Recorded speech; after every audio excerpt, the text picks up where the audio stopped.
Hello दोस्तों, स्वागत है आपके अपने YouTube channel triple I classes में। मैं हूं अखिलेश कुमार और आज के इस वीडियो में हम देखेंगे Bihar board Patna class 8 subject math देखेंगे और चैप्टर 3 का एक्सरसाइज 3.1। यह हमारा वीडियो का पार्ट 10 है। इससे पहले हम 9 पार्ट बना चुके हैं। अगर वह नहीं देखे हैं तो इस चैनल पर जाकर देख सकते हैं। इसमें हम देखेंगे ज्यामिति,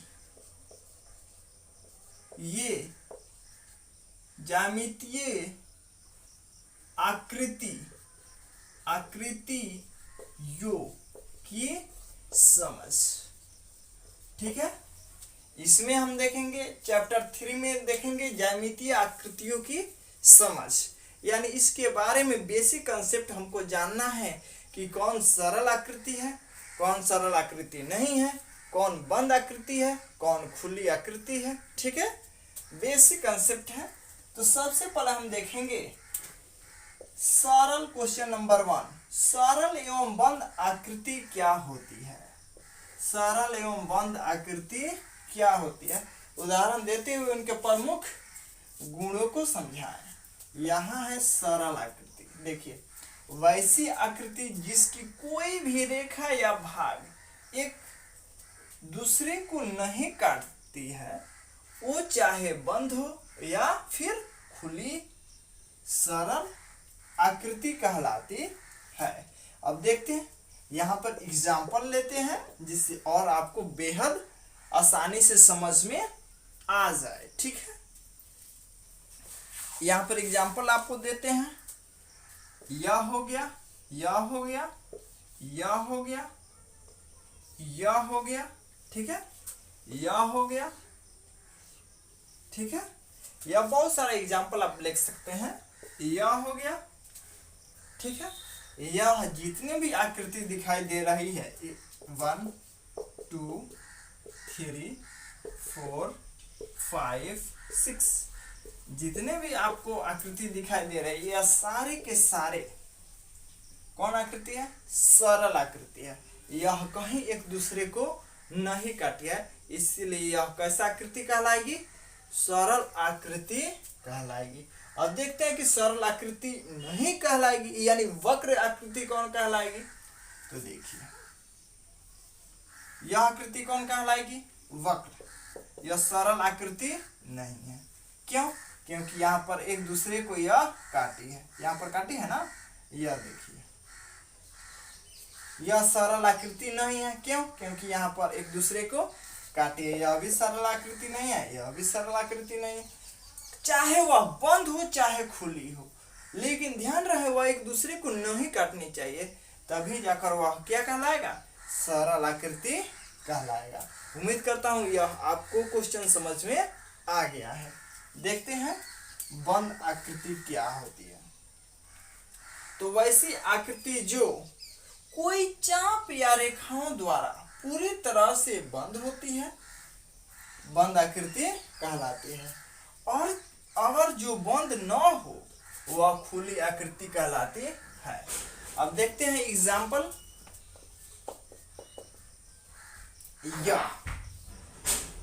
यह हमारा बंद आकृति है। क्यों? क्योंकि किधरों से जाने का रास्ता है नहीं।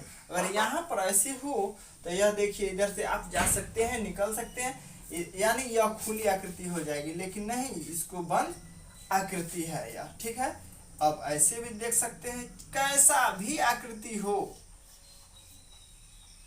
यह देखिए, यह भी हमारा बंद आकृति कहलाएगी। ठीक है, कैसा भी आप बना सकते हैं।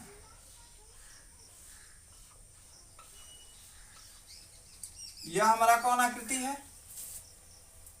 बंद आकृति है। और देखिए, यह कौन आकृति है? खुली हुई आकृति है। अब तो अच्छी तरह से आप समझ सकते हैं कि किसे हम बंद आकृति कहते हैं, किसे खुली आकृति कहते हैं। क्वेश्चन नंबर 1 का आंसर यह हो गया। ठीक है, अब देखते हैं आगे क्वेश्चन नंबर 2। इसका गुण तो आप लोग लिख सकते हैं, आसानी से लिख सकते हैं, कोई दिक्कत ना है। क्वेश्चन नंबर 2 देखेंगे। निम्न आकृतियों में से पहचान करें कि कौन सी सरल है, कौन सी बंद है व सरल है, कौन सी खुली है, कौन सी उत्तल है एवं कौन सी अवतल आकृति है। यहाँ पर इतने सारे आकृति दी गई है, इसमें से आपको पहचान करना है कौन सी आकृति सरल है, कौन सी आकृति बंद है, कौन सी आकृति वक्रता है, कौन सी आकृति उत्तल है, कौन सी आकृति अवतल है। आइए देखते हैं, समझते हैं। सबसे पहले आती है यह आकृति। यह आकृति देखिए क्या क्या है। पहला तो सरल है, दूसरा बंद है, तीसरा वैसी आकृति जिसका कोई एक कोण बाहर की तरफ निकला हुआ होता है वह उत्तल आकृति कहलाती है। वैसा आकृति जिसका कोई एक कोण बाहर की तरफ निकला होता है वह आकृति उत्तल आकृति कहलाती है। तो देखिए यहाँ पर एक कोण यह बाहर निकला हुआ है तो इसीलिए यह उत्तल आकृति है। आकृति है, यह भी आकृति, ठीक है। यह वक्रता आकृति नहीं है। अब देखते हैं इसको, इसका तो आंसर हो गया, समझ में आया। इसको देखते हैं। पहला तो यह सरल आकृति है, सरल आकृति है। दूसरा नंबर यह बंद आकृति नहीं बल्कि खुला आकृति है, खुला आकृति है। यह उत्तल आकृति हम नहीं कह सकते क्योंकि इसका मान लीजिए बंद रहता तब तो यह उत्तल या अवतल होता, कोई दिक्कत। अब देखिए इसको क्या, यह सरल आकृति है, हो गया है। अब क्या लिख सकते हैं, हो गया। इसको लिख सकते हैं कि उत्तल आकृति है, उत्तल आकृति है, ठीक है। अब इसमें देखते हैं इसको हम कैसे लिख सकते हैं, ठीक है। इसको यह सरल आकृति नहीं है क्योंकि यहां पर एक दूसरे के रेखा काट रही है। यह सरल आकृति नहीं है, ठीक है। 2 नंबर यह सरल आकृति नहीं है, लिख लो, लिखना चाहते। 2 नंबर में क्या लिख सकते, यह ना ही उत्तल है ना ही अवतल है, यानी यह वक्रता आकृति है, हो जाएगा। इसको देखते हैं, इसको लिख सकते हैं क्या, सरल आकृति है, सरल आकृति है। यह सरल आकृति नहीं है क्योंकि यहाँ पर काटा है, इसलिए यह सरल आकृति नहीं है, यह वक्रता आकृति है। यहाँ पर देखेंगे यह सरल आकृति है, ठीक है। यह उत्तल आकृति है, यह बंद आकृति है, समझ में आ गया। ऐसे क्वेश्चन पूछ रहा है। उम्मीद करता हूँ यह भी क्वेश्चन आपको समझ में आया होगा। सारे के सारे क्वेश्चन इंपॉर्टेंट है ज्यामितीय आकृति के दृष्टिकोण से क्योंकि यह बेसिक कंसेप्ट है। अगर यह नहीं समझ में आ रहा है तो कमेंट करके पूछ सकते हैं, फिर से बताया जाएगा। जब तक समझ में नहीं आ रहा है यह वीडियो को पीछे बैक करके देखिए, आपको खुद ब खुद समझ में आ जाएगा। देखिए यहाँ पर किधरों से निकला हुआ है, कहीं से कटा हुआ है, इसीलिए यह सरल आकृति है। अगर कहीं से मान लीजिए इधर से निकलने वाला रास्ता रहता तो यह बंद आकृति नहीं होता। चूंकि यह सगरे से बंद है इसीलिए इसको हम कहते हैं बंद आकृति। कोई दिक्कत? उम्मीद करता हूं यह अच्छा लगा होगा क्वेश्चन। देखते हैं क्वेश्चन नंबर 3। क्वेश्चन नंबर 3 देखते हैं। नीचे दिए गए बहुभुज का नाम लिखिए तथा उसके सभी संभावित विकर्ण खींचिए। देखिए इसमें सबसे पहले हम देखते हैं कि इस बहुभुज का नाम क्या है। ठीक है, सबसे पहले आपको बताते हैं, यह देखिए, इससे, इस आकृति से आप भली भांति परिचित होंगे। देखिए इसको हम कहते हैं त्रिभुज। त्रिभुज क्यों? 1 2 3, 1 2 3, इसमें 3 भुजा है, इसीलिए इसको हम त्रिभुज कहते हैं। ठीक है, यहां पर देखते हैं 1 2 3 4, 1 2 3 4, कितने भुजा है? 4 भुजा है, इसीलिए हम इसको कहते हैं चतुर्भुज। ठीक है, अब यहां देखिए, गिनिए 1 2 3 4 5, टोटल कितने भुज? 5। इसको कहते हैं पंचभुज। पंचभुज, कोई दिक्कत? यानी इससे इतना बताने के बाद आप भली भांति समझ चुके होंगे कि जितना भुजा होगा वैसी आकृति, कोई भी दुनिया की आकृति कोई भी ले लो, उसमें जितना भुजा होगा उसको उतने भुज के नाम से कह देंगे। कोई दिक्कत? अब इसको समझते हैं कि यह कौन, इस आकृति का नाम क्या है। सबसे पहले हम भुजा गिनेंगे, A B C D E F। देखते हैं ए बी, यहां से यहां तक एक, यहां से यहां तक एक, ध्यान से देखिएगा, यहां से यहां तक एक, ठीक, यहां से यहां तक एक, यहां से यहां तक एक, यानी बी सी।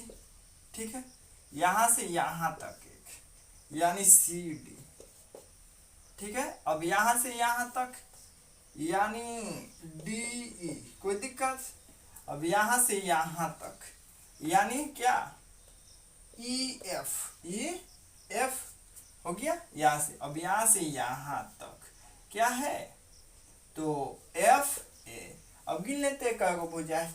1 2 3 4 5 6, 1 2 3 4 5 6, यानी इसमें टोटल क्या गो भुजा है जी? 6 गो भुजा है। यानी इस आकृति को हम कहते हैं षष्ठभुज। क्या जी नाम है इस आकृति का? षष्ठभुज। षष्ठभुज, कोई दिक्कत?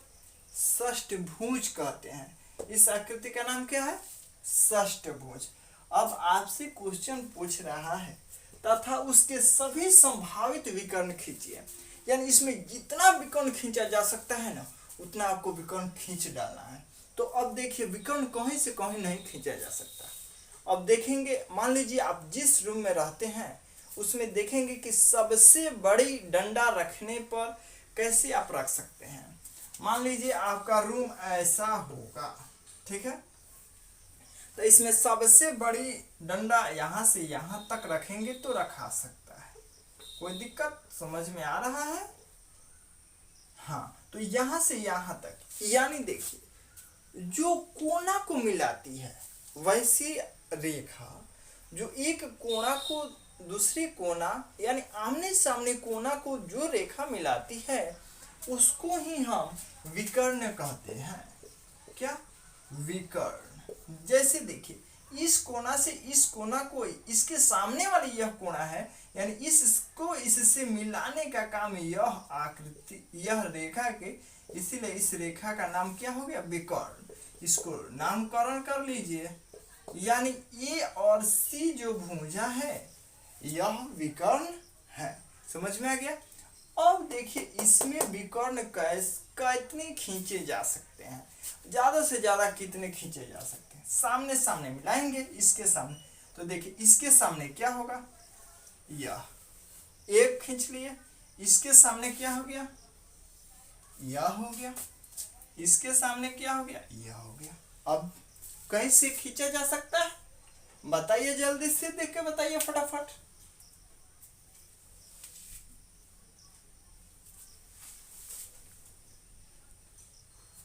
और खींचा जा सकता है, देख के बताइएगा। देखिए इसको 1 यहां से यहां तक, इसको 2 यहां से यहां तक, इसको 3 यहां से यहां तक, अब देखिए क्या हुआ, क्या यहां से यहां हम नहीं खींच सकते हैं 4, क्या यहां से हम यहां नहीं खींच सकते हैं 5, ठीक है, क्या हम यहां से यहां नहीं खींच सकते हैं 6, क्या यहां से हम यहां नहीं खींच सकते हैं 7, जरा और दिमाग लगाइए, क्या यहां से हम यहां नहीं खींच सकते हैं 8, यहां से यहां हम खींच सकते हैं 9, यानी टोटल कितने विकर्ण खींचे जा सकते हैं 9। यहां पर पूछेगा विकर्णों की संख्या, और बताइए और भी कोई होगा, अभी तक तो 9 ही दिखाई दे रहा है मेरे को, ठीक है। तो यहाँ पर टोटल 9 विकर्ण खींचे जा सकते हैं। समझ में आया यह कैसे कैसे खींचे हमने। चलिए आगे देखते हैं। अब देखेंगे यहाँ पर क्वेश्चन नंबर 4, ठीक है। बोल रहा है नीचे के चित्र में कुछ कारें खड़ी है, बीच में चौकोर आकार का मैदान है, बताइए कि कितनी कार बहुभुज मैदान के अभ्यंतर भाग में है और कितनी बही भाग में है।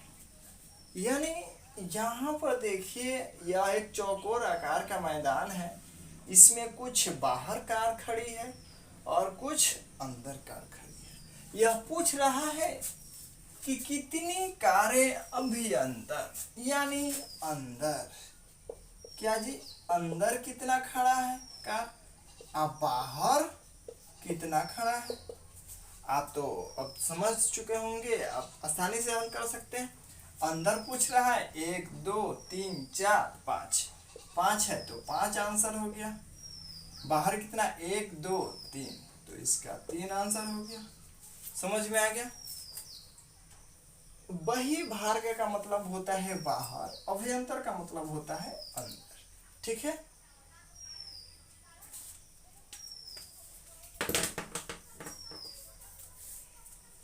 उम्मीद करता हूं यह वीडियो आपको बेहद अच्छा लगा होगा, और हाँ मेरी मेहनत पसंद आती है आपको तो एक लाइक कीजिएगा, और चैनल पर पहली बार आया है तो इस चैनल को सब्सक्राइब कर लें तथा आपके पास जिससे नोटिफिकेशन पहुंचता रहे। मिलते हैं अगले वीडियो में। जय हिंद।